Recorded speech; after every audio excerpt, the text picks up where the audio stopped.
प्रचार होगा। अब इन सबके क्रम देखो, ऋणी पुत्र कौन होता है?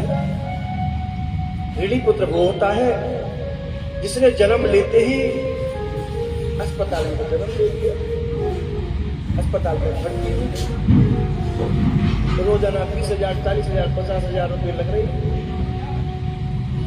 क्योंकि पहले हमने उसका धन हड़प लिया, हमने उसके साथ में पहले बेईमानी की, उसके साथ धोखा दिया।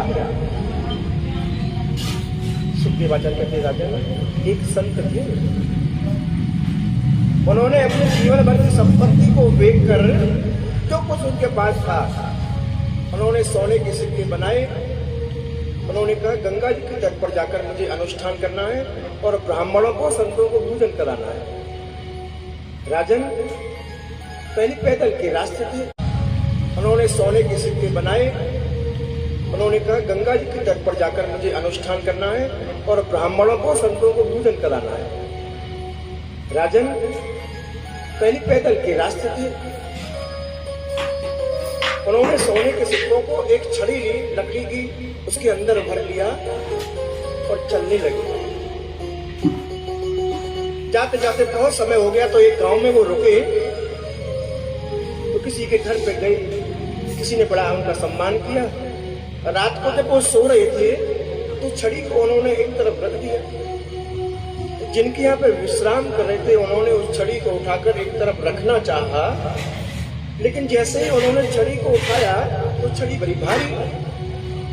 मन में जिज्ञासा हुई कि इसके अंदर क्या है। खोल के देखा तो सोने के सिक्के। मन में लालच आ गया, लोभ जग गया।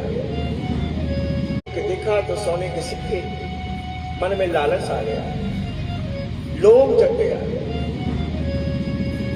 उसने क्या किया, जितने भी सोने के सिक्के थे सारे निकाल लिए और उसने कंकड़ पत्थर कर दिए।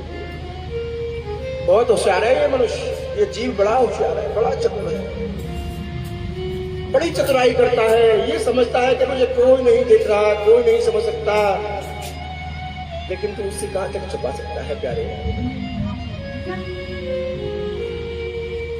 कंकड़ पत्थर भर दिए। प्रातःकाल हुआ, संत को जाना था, संत चल पड़े, गंगा के तट पर पहुंचे। संतों का, ब्राह्मणों का निमंत्रण दे दिया।